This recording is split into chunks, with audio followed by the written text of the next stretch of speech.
hopefully will come out of Shahada. So let me know when you want me to start. Okay, thanks, Ghassan. So let me first introduce you, and then we'll start with a question for you. And as you talk, we're probably going to raise a few questions. Okay. So for those of you who do not know Dr. Abu Sitte, I will say this very informally, as we say. So in an era where hardly anyone reads, at least in this part of the world, in Lebanon, in the Middle East, our interlocutor today reads philosophy, politics, poetry, and is well educated and cultured in the arts. He reflects and rethinks. He's a surgeon who spends about 12 hours in the OR per day, depending on the situation and on the patients and the operation, and many a times free of charge, and offers his expertise with devotion and pro bono. He travels to areas of conflict and treats the injured, even when under fire. He is the recipient of the Salim Hass Bioethics and Professionalism Humanism Award, as well as the Moral Courage Award, has a number of publications, and is a well-known humanitarian physician and co-founder of the conflict medicine program at AUB. So, Dr. Abu Sitte, I understand you view the pandemic as a crisis in the Foucauldian sense, rather than an event in the sense presented by namely by the French Alain Badiou. So but before we go into that, I would like to ask you about two main issues that will launch, if you want, the discussion. What is your vision of human nature? And second, what is your understanding of history? Do you see it as linear, with a purpose, or otherwise? So, first of all, thank you so much first for re-inviting me. And, you know, my heart is out there with you. The first attempt at having this lecture was cancelled because it came very close after the August explosion, and none of us was in any shape or form to be able to kind of think straight at that stage. And the Salim al-Hass program is very close to my heart, and really for me the Beirut blast proved that humanitarianism and humanism can be educated into the health system, as we saw a lot of our graduates who were out in private practice really take up the mantle without being asked to, and it showed that this is a process where you create an acceptable stream rather than you look to creating outliers that behave differently. So I'll go quickly back to your question, Talia. I think history, unfortunately, as Marx said, repeats itself first as tragedy and then as comedy. And I think the sad part is almost the way the world has dealt with this pandemic is like people who see the train coming towards them and have lost either the intellectual ability or the moral compass to get out of the way, because they believe, because they are wedded to an ideology, which is a kind of neoliberal capitalist ideology that believes in throwing the weakest under the bus so that the rest of us can survive. But a pandemic is not a bus, it's a freight train, and everybody will be hit. And so if you look at what we're witnessing at the moment, which is the second wave, it has humbled and proven wrong those governments who patted themselves on the back in the first wave because they were convinced it was them that affected the pandemic rather than the pandemic chose to reach them in a lesser form than it's doing at the moment. Or those governments who had promised blindly to their citizens that they had learned the lesson of the first wave and would not allow it to happen again. And lo and behold, Italy and France are again in the eye of the storm. And so we go back to these two comparisons. Foucault spoke about epidemics and also pandemics being a crisis. And the way I understood the crisis, and I understand this pandemic, is if you've ever seen these structural engineering experiments, where they get blocks of cement and they put them under a hydraulic compressor in order to delineate all of the fracture and stress lines in the block simultaneously. So in real life, these fracture lines and stress lines appear differently in different times during the life of that piece of cement or piece of metal. But the job of the structural engineer is to create a process in which you create the pressure so that it all shows up at the same time. Unlike Bourdieu's analysis that this is an event, i.e. this is something that is outside the linear pathway of history. This is something that is so intense that it created a parallel pathway. So what I want to look at are two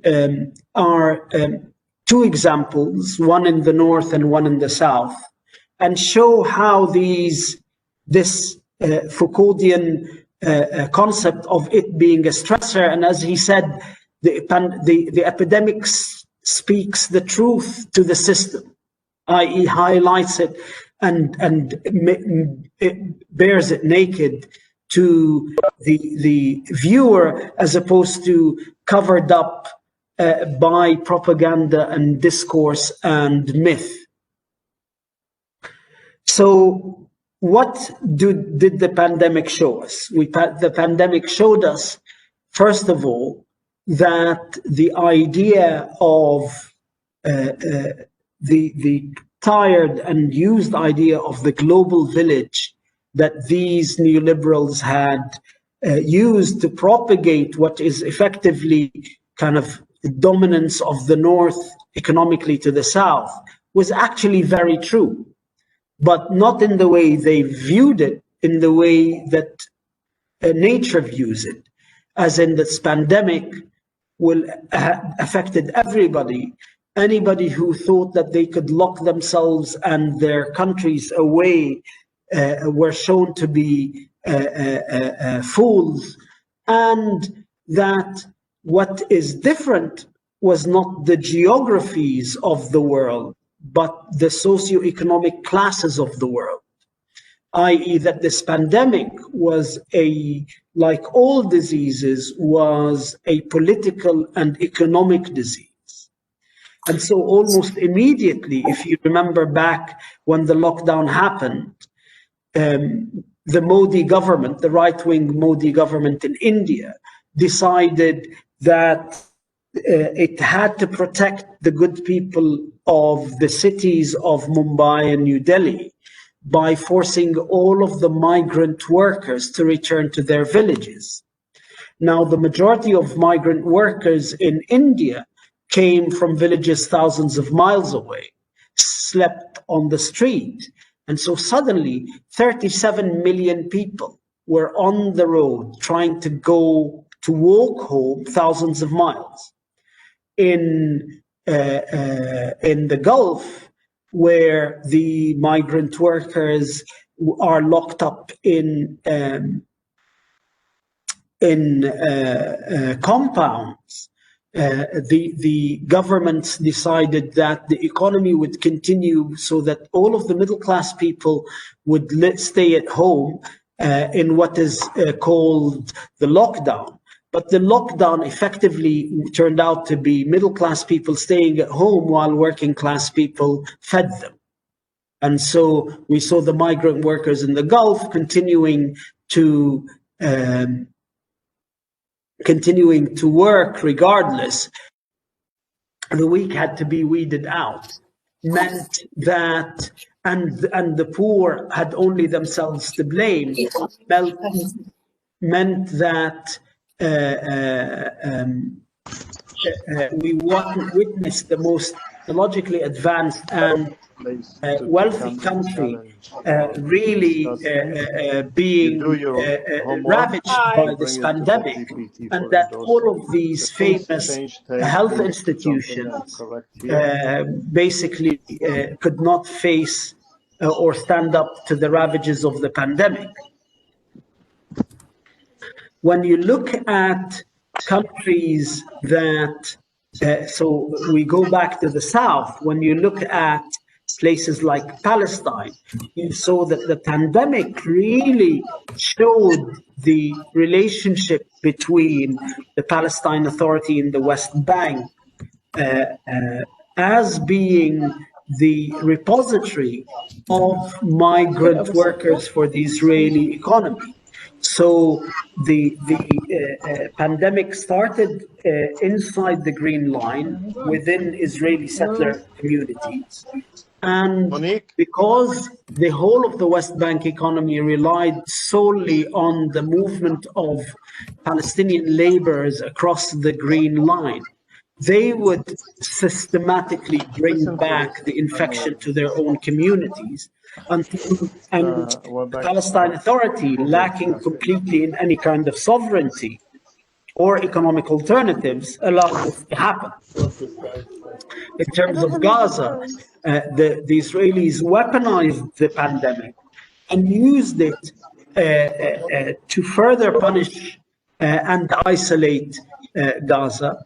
And so they, and still do, converted the testing capacity and the equipment necessary for public health control of the pandemic as a mechanism to titrate the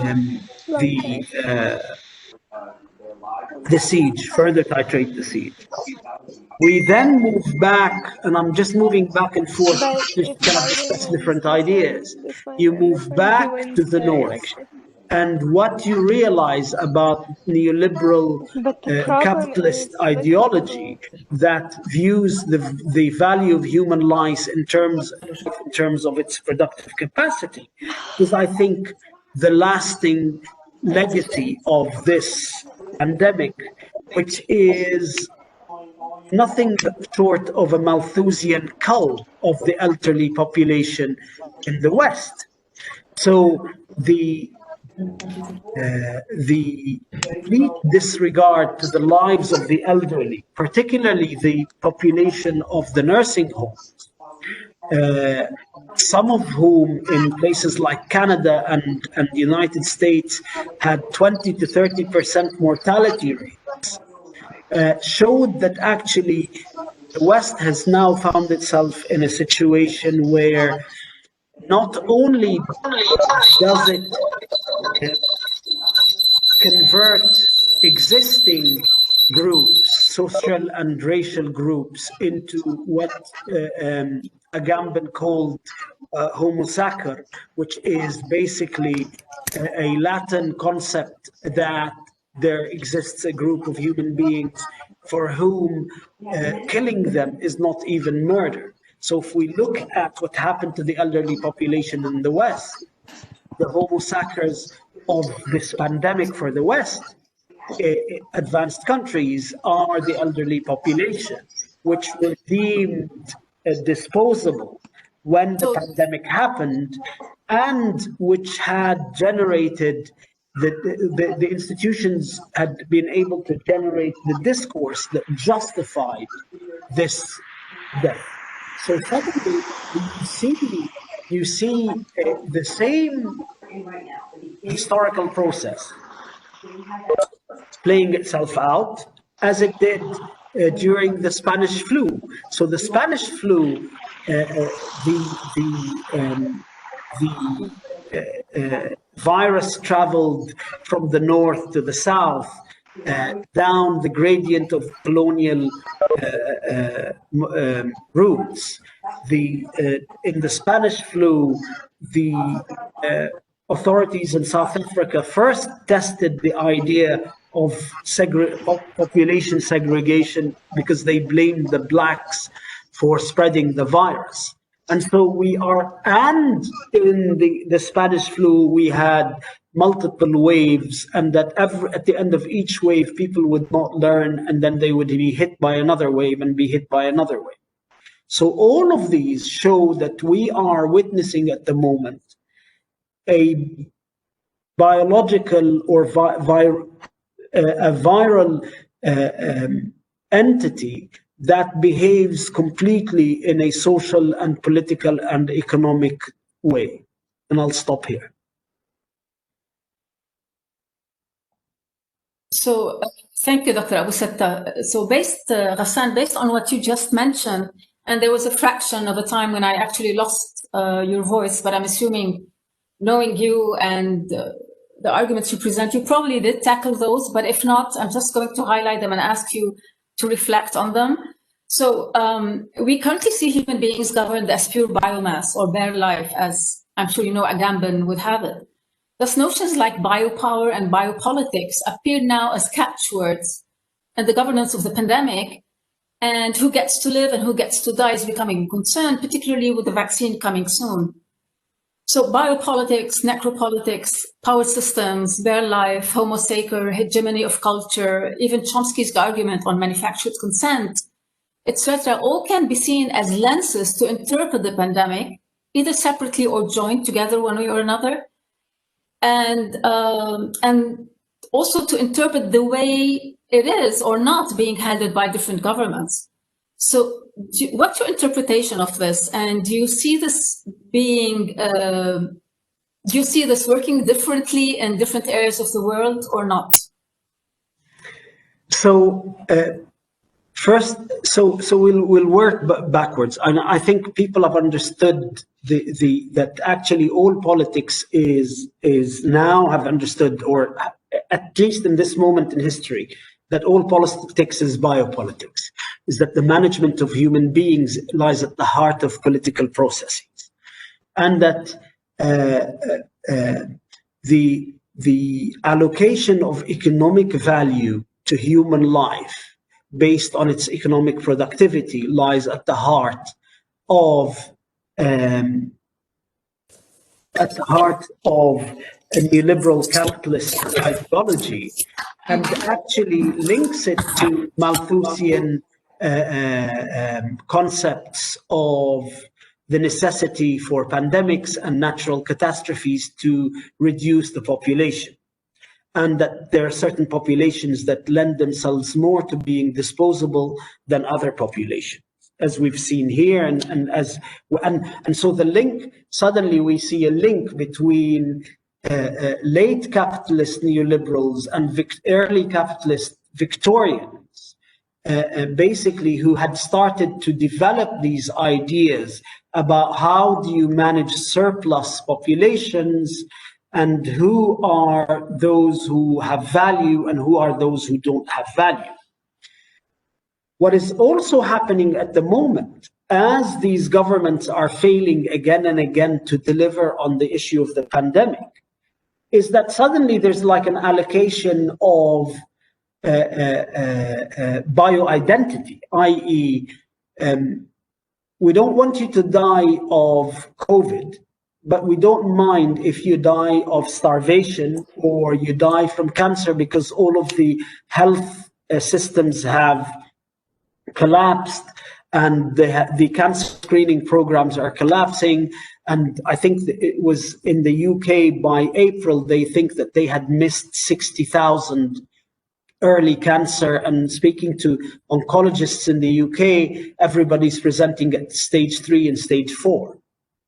So what has that shown us? The other thing that it has shown us is this obsession, this neoliberal obsession with systems needing to be lean and have no excess fat, and that the health system has to learn to become efficient. And these emaciated systems were so emaciated when the pandemic hit that they crumbled immediately. And that the idea of robustness in the system was weeded out from these, in the last 50, 60 years, particularly in the last 30 years with Reaganism and Thatcherism, that actually we all had to be work in systems that were so efficient, they were incapable of responding to the least amount of stressor that was unforeseen. So the commodification of healthcare is one of the major problems that we're facing in terms of healing / not healing, or giving treatment, or even allowing people to access vaccines, which I think you view as a neoliberal construct, if I'm not mistaken. So the vaccine issue is very interesting. The vaccine race has taken over as the new space race. So every couple of weeks, one of these countries promises blindly that they're on the cusp of inventing the vaccine, and that the vaccines are, and that all of these companies are now being guarded by the security services so that other countries don't steal the vaccine. So, and what we will see is that these governments will try to use a vaccine to leverage power against, unfortunately, the weaker countries in the South. And so the vaccine will also play a role in the weaponization of this pandemic as part of the struggle between different powers, waning powers in the West, growing powers in the East, and the South that's been decimated by colonialism and post-colonial imperialism that's been completely written out as a player in the globe.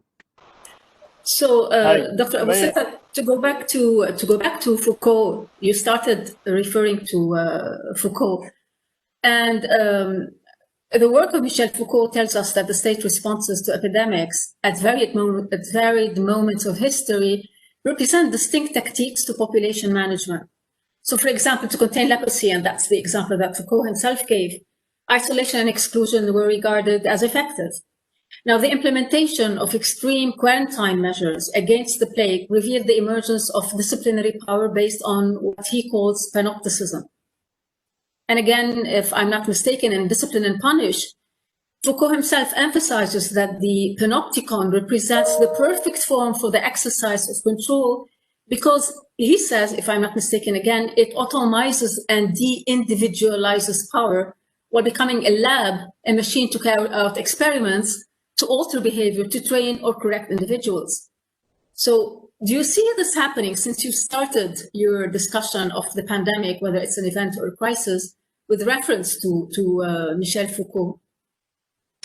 So for the state, the pandemic is evidence of the benevolence of oppression, the limitation of people's movement, their incarceration en masse, the control of access of people to each other, which the state always exercises, now is being exercised because it's in your best interest and it's in your health.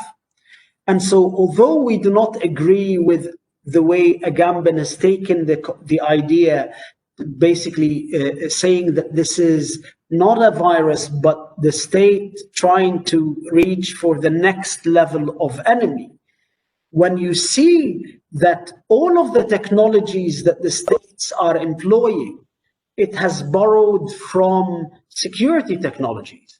So if you imagine all of the technologies that were being tested by the Israelis on Palestinians, in the checkpoints, facial recognition, temperature measurement, voice recognition, using mobiles to see who's come into close contacts with whom. A lot of the security IT developments that the Israelis had excelled in, because they had been testing them on a lab that was 10 minutes drive from the company, i.e. Gaza Strip and the West Bank, all of them were rebranded as mechanisms by which you can control the spread of the disease. So contact tracing, measuring temperature of people, facial recognition, all of this was rebranded as a form of public health technology.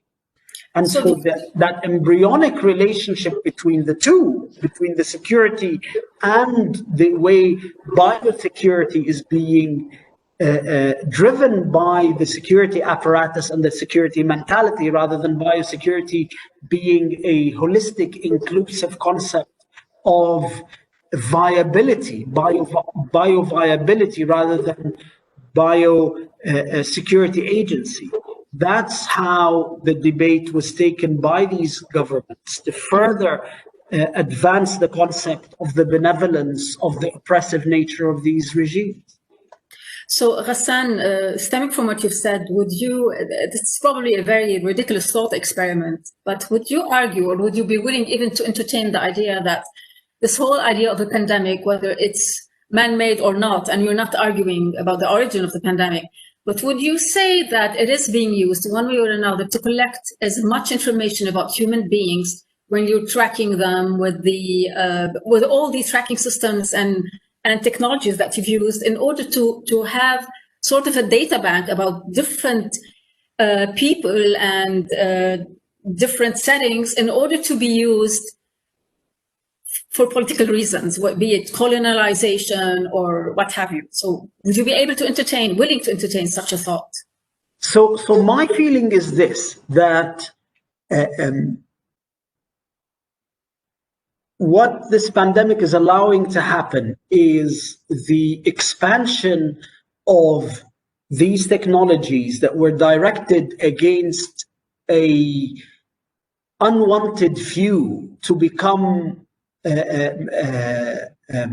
mechanisms of mass control. So to basically widen the scope, so that rather than that you're looking for a group within a haystack, you're now expanding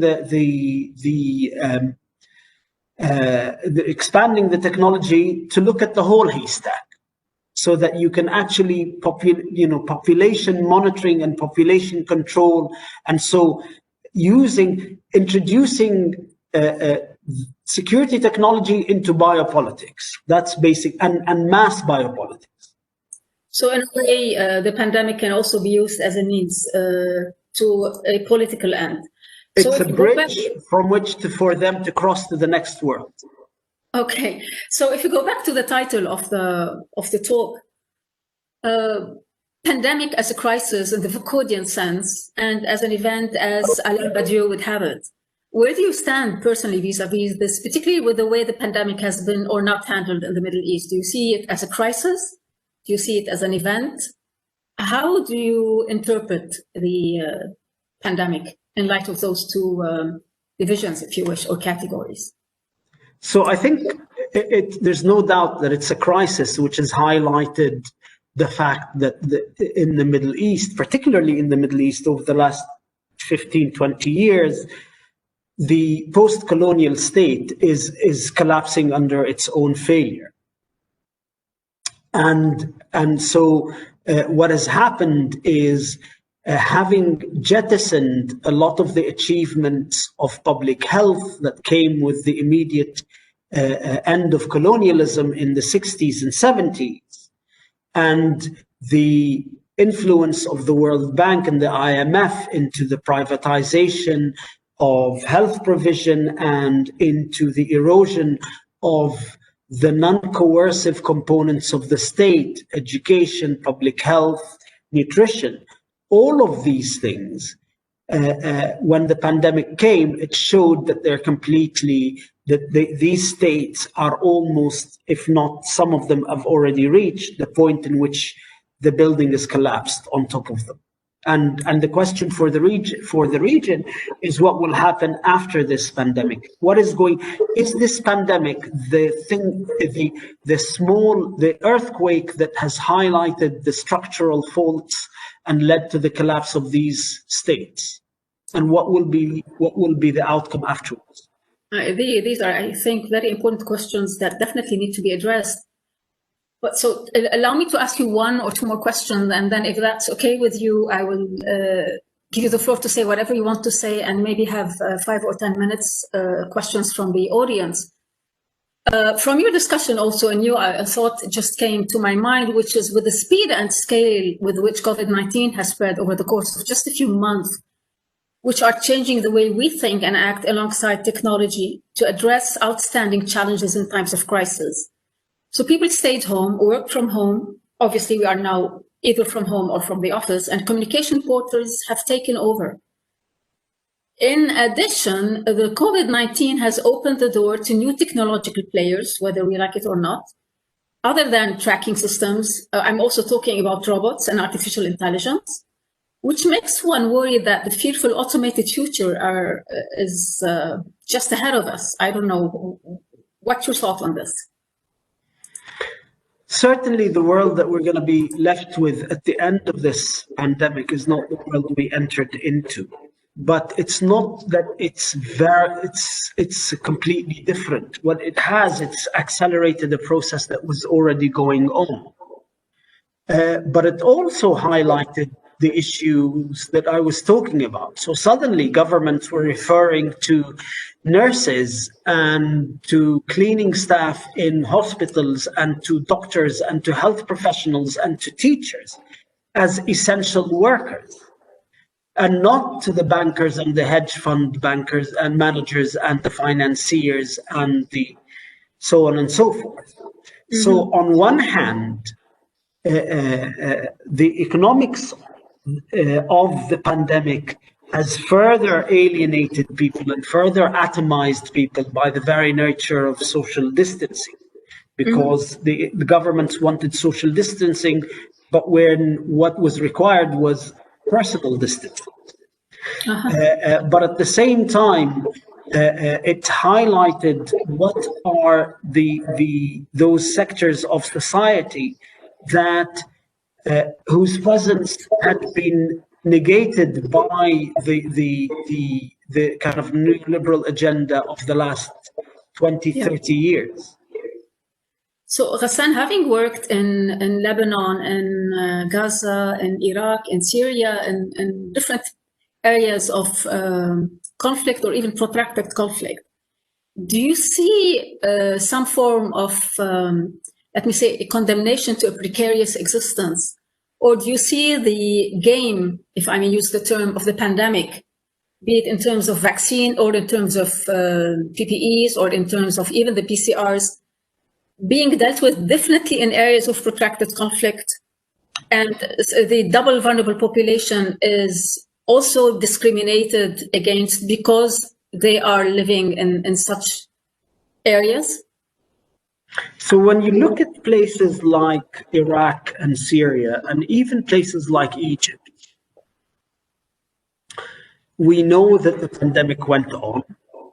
But the catastrophic thing is that the mortality rate is so high that the impact of the pandemic on mortality in terms of percentage was not as big as it was in countries of the north.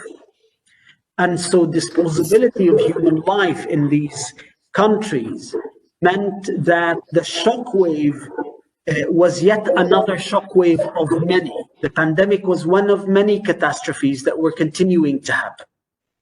And whereas in places like northern Italy, it had a huge impact because suddenly that process made a difference in mortality, in morbidity, but at the same time, what it did highlight is that these countries have been so denuded of a health system that immediately it was obvious from the beginning of the pandemic that there wasn't going to be a health system to function. You know, when you have 70 ventilators in the whole of the Gaza Strip for 2 million people, you don't need to be an epidemiologist from the very beginning to know that if there was a pandemic that hit Gaza that had respiratory complications, that it wasn't going to function. It didn't need you to be an epidemiologist or an infectious diseases specialist to realize that the state of the health system in Iraq is beyond the capacity to be able to deal with the pandemic. and so on and so forth. So all of these countries, it was like beating people when they're down.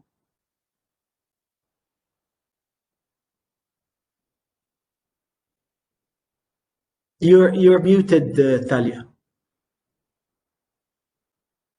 So Hassan, I was saying, particularly with NGOs claiming that they don't have the finances to help anymore, there's nothing they can do, and we can see such problems in refugee camps, particularly in our part of the world, where NGOs are not doing what we think they would have been doing. But this is a crisis of the essence of humanitarianism. And this is the crisis of the concept of humanitarianism. NGOs were never meant to, or could never, ever deal with the problem. They were there to ensure that the problem was ameliorated or sedated sufficiently that the situation did not come to an explosive boil. What this pandemic has shown is the insignificance of humanitarianism as a tool to radically deal with health problems. That actually humanitarianism, and in order to justify its existence, humanitarianism invented resilience.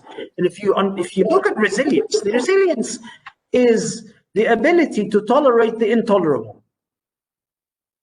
And humanitarianism is a process by which you induce resilience through a kind of trickle system in which you keep people just underneath the dying, not living and not dying, but certainly not dying in numbers that would embarrass people, and not being affected so badly that they would be moved to end their oppression. And that's why resilience in discourse replaced steadfastness, because steadfastness was an active process that enabled people to resist and to persist as a form of resistance. So, the pandemic really put the humanitarian sector in its size, which is a sideshow that is an anesthetic. So it's a perpetual state of suspension between death and non-death. Yeah, absolutely. That's its job. So although I have a lot of questions for you, Hassan, but I'm going to leave the floor to my colleagues if they have questions. So the floor is open. I have one question from David Curry. 1 or 2 years at best with compromise. No, wait, did I miss something before that? Yes, we have actually. Okay, so we have a number of questions. I'm going to leave the floor, Diana, for you to please open the mics for any questions to Dr. Abu Sitta.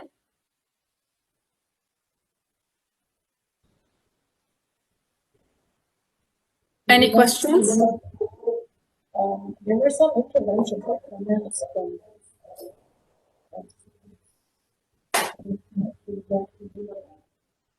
are there any questions that were written that you perhaps want to read? So I had to use the chat because I must sign off for another call. Okay. Okay, so just let's allow some questions, Hassan, if you don't mind, for 5 minutes. Sure, just a couple of questions because I need to. I'm probably going to be thrown out of the office soon. Okay. So anyone has questions? Mr. Curry, you posted something, and so did others. I guess people want you to go home and rest. It's been a long day with you, Hassan. I thank you. We miss you a lot here. Thank you. Thank you again for having me. Take care, and we'll keep in touch. Thank you all. All right. Take care. Thanks a lot. Bye-bye. Bye-bye.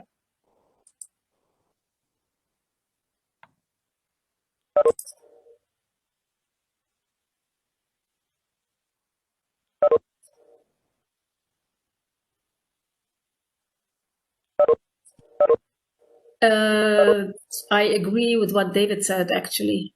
I love these comments.